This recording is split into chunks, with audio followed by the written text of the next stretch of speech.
En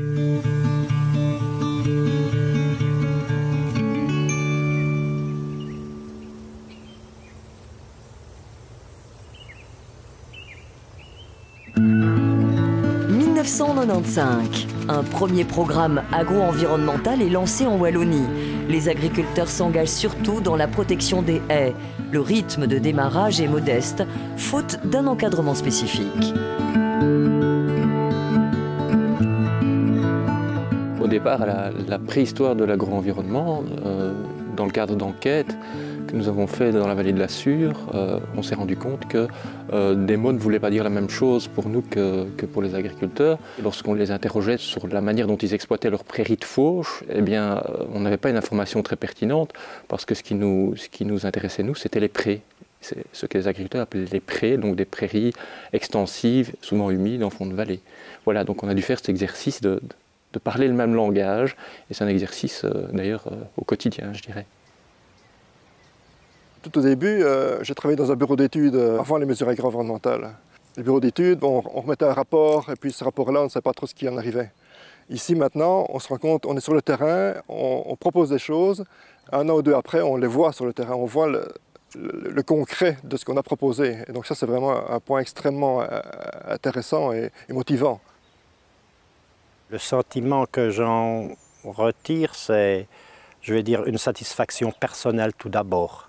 Étant proche de la nature, eh bien oui, j'ai pu terminer quelque part ma fin de vie d'agriculteur en faisant ce que j'aimais vraiment bien et ce que j'aurais souhaité faire bien avant même. 1999. La dynamique du programme progresse et convainc peu à peu. Un agriculteur sur 5 y adhère, une équipe de conseillers est créée pour les aider. La mesure de couverture hivernale des sols colore vivement nos campagnes avec des champs de moutarde et de facélie. Les tournières enherbées apparaissent. Au niveau de l'administration, on avait un programme informatique, mais qui était un programme sous-traité, qui parfois fonctionnait, parfois ne fonctionnait pas. Heureusement, il y avait toute une série de fonctionnaires qui remplissaient des petites fiches en carton et qui notaient chaque agriculteur, le début de l'engagement, les différents paiements qui avaient été réalisés. L'approche mesure agro-environnementale, c'était tout à fait novateur. Et si on n'avait pas eu une volonté de faire bouger les choses, de faire avancer, c'est clair que les structures n'étaient pas prêtes. Et donc, ça fonctionnait parce qu'on voulait le faire fonctionner et parce qu'on s'investissait dedans. Ce qui me frappait, c'était que certaines mesures, en tous les cas, freinaient quelque peu la production, alors que je suis une exploitation agricole, donc j'exploite des choses.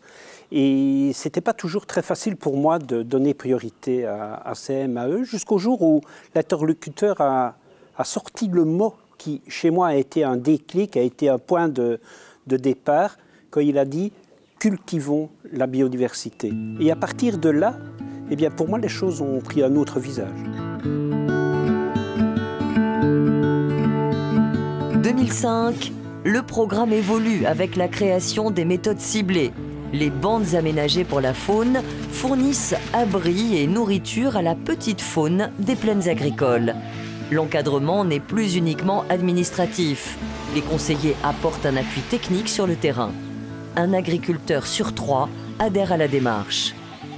Quand j'entends un agriculteur qui me dit « je ne suis pas chasseur de primes », je lui réponds « une prime ne se chasse pas, elle se mérite ».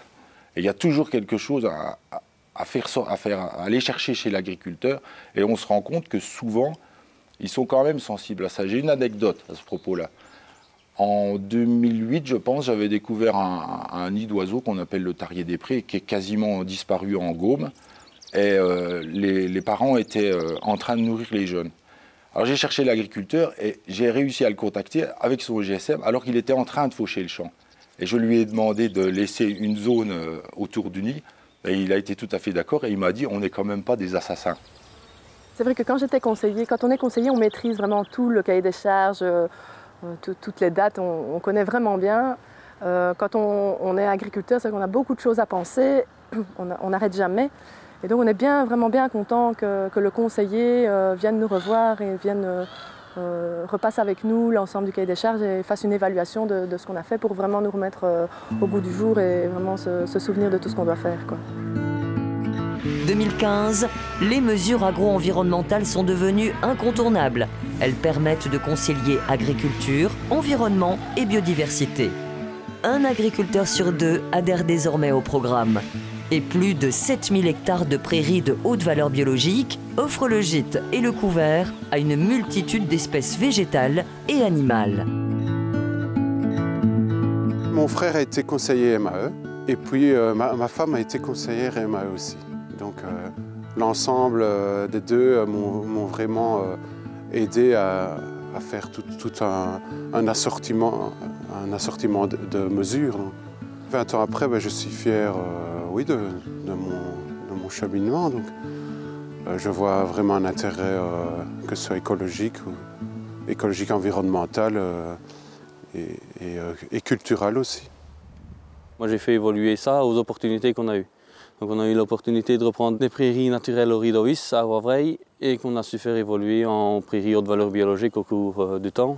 Et ici, tout ce qui est mares et hautes bandes aménagées, on les a fait parce que c'est une continuité qu'on était parti. C'était des terrains qui étaient un peu moins bons, c'est une zone un peu plus humide dans une prairie qu'on a fait évoluer. Pour ma part, c'était important dans un but entre guillemets écologique. C'était une diversification qu'on pouvait faire et apporter en plus sur l'agriculture d'aujourd'hui. Et je pense que c'est bénéfique aussi bien pour nous autres que pour la nature.